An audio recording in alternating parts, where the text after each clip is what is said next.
birth of Silicon River in North Korea. Even back then, their tech was way ahead of what was coming out of America. We bought everything they could sell, from phones to tablets to just about anything. And when they started making weapons, well, we couldn't resist. Our wars in the Middle East had been getting worse and worse, one leading straight to the next. Even after that terrible day in Riyadh, we kept fighting as our country fell apart. And still, we bought Apex to give us an edge. As the dollar tanked, our debt to North Korea spiraled. Unemployment rocketed, and the country was on its knees. The failing government defaulted on the debt, and the North Koreans made their decision. Every piece of technology they'd sold us had a back door. They turned off our military with a single button press. The first KPA troops on U.S. soil were said to be there to rebuild. But after the early aid packages, there was only brutality. They stole our liberty and our freedom. America is under control of the KPA. But she will rise again.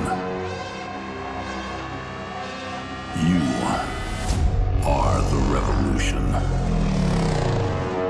Right, we're going to talk about a slightly older game tonight. A slightly more budget game. A game that released in such a state that Bethesda might have been proud of. In such an unplayable state a game was released. No, I'm not talking about Fallout 76. I'm not talking about Duke Nukem Forever or Aliens Colonial Marines. I am in fact talking about Homefront, the Revolution, sequel to the game Homefront before it on the Xbox 360, PC and PS3. Now, this game was released with unstable frame rates. Unstable, so unstable you'd think they'd have been made with spaghetti that had been boiled for 5 million years. That is how unstable these frame rates were. They were trash. The game was trash. It looked nice, but it ran like shite. You understand, like Triple Jobby running down the back of a deer's leg after it's been hit by a locomotive. Poor old damn Buster Studios just couldn't catch a break with this. When I bought it day one, and it was flabbergastingly awful. I mean, stuttering all over the place. Couldn't aim the gun worth a shite because he couldn't understand what you were aiming at, because by the time he'd aimed at it, it had moved out of the way. You could drive a bike, but if you drove too fast, the frame rates would actually stop you from being able to turn the wheel, and you'd smash into a wall. At breakneck speeds, you'd die over and over, and this game is unforgiving at the best of times, you understand. It's very unforgiving, but it's been patched through the wazoo over the years. I think this game came out in, 2014? No, it's not as old as that. I don't know what year it came out, I can't remember, but it's been, as I said merely seconds ago, it's been patched out its butt cheeks.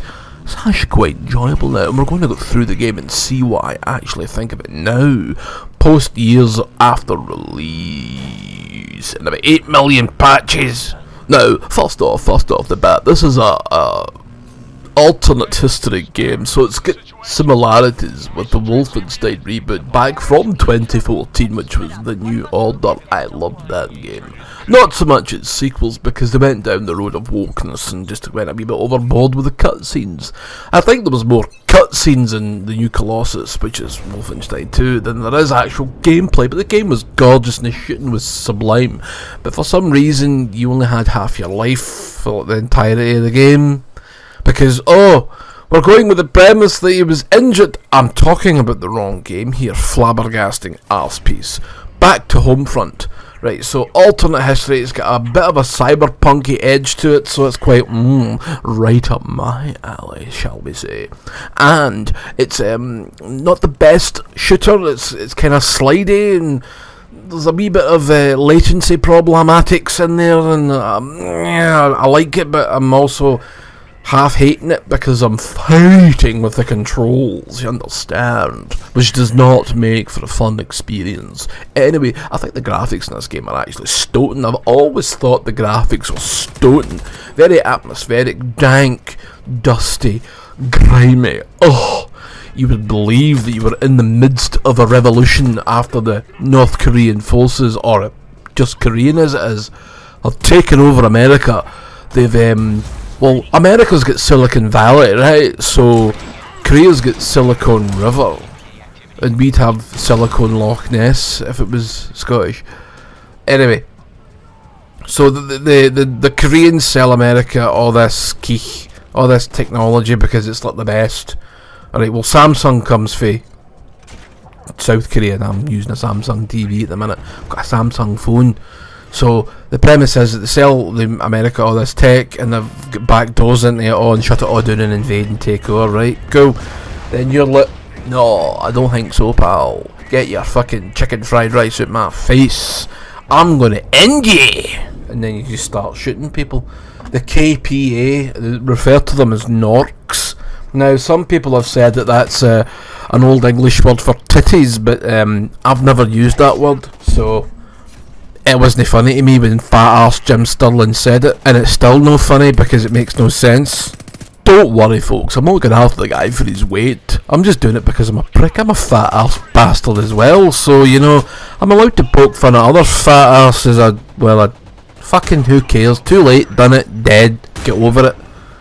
It's a prick anyway, so fucking really cares. Anyway, this game, it is good. It is quite good fun. It is sloppy choppy, but it's funny jobby. Do you know what I'm saying? It's, you get to take over wee bases. It's basically Far Cry. So if you want more Far Cry before Far Cry 6, because Far Cry 6 has been delayed to an undetermined time in the future, next year, probably even the year after that, get yourself a wee copy of Homefront: The Revolution.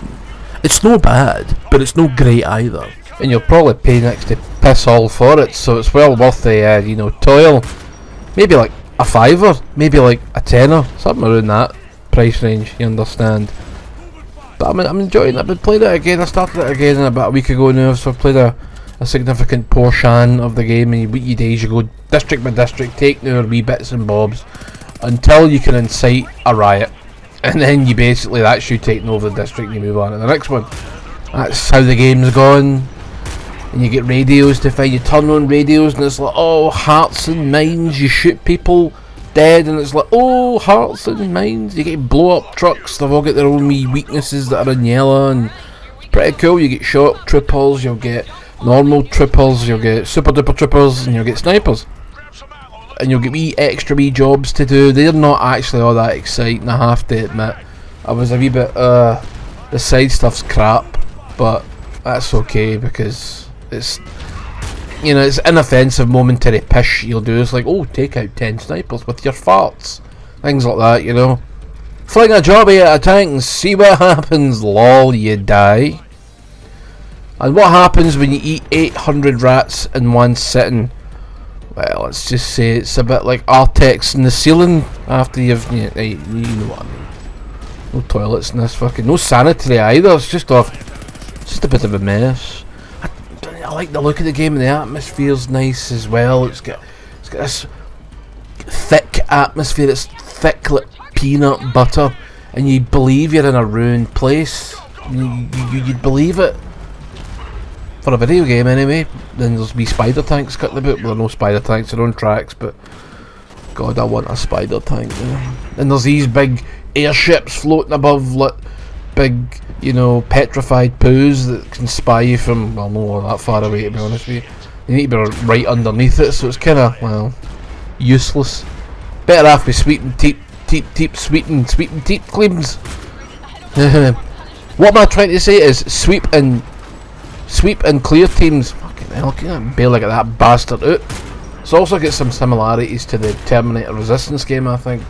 Basically in the fact that it's on a budget, you know, a really small budget, like, you know, the height of a Big Mac budget kind of idea, £2.50, £4.5 or whatever.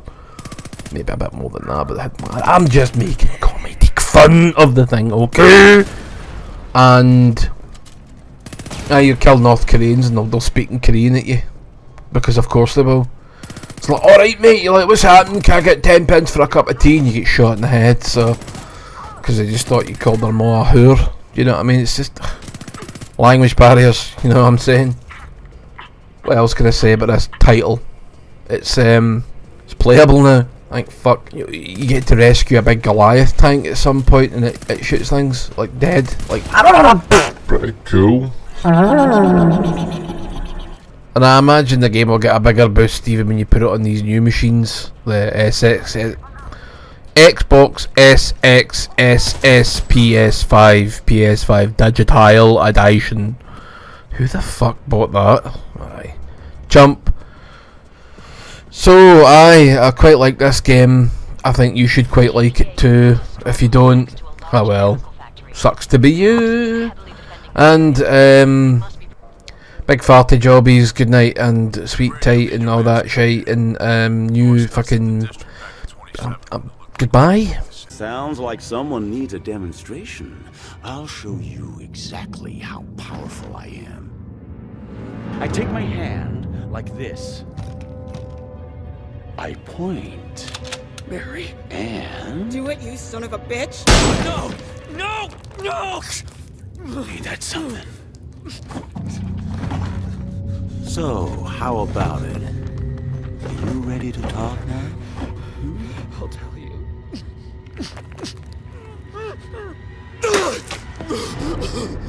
I'm getting tired of your bullshit!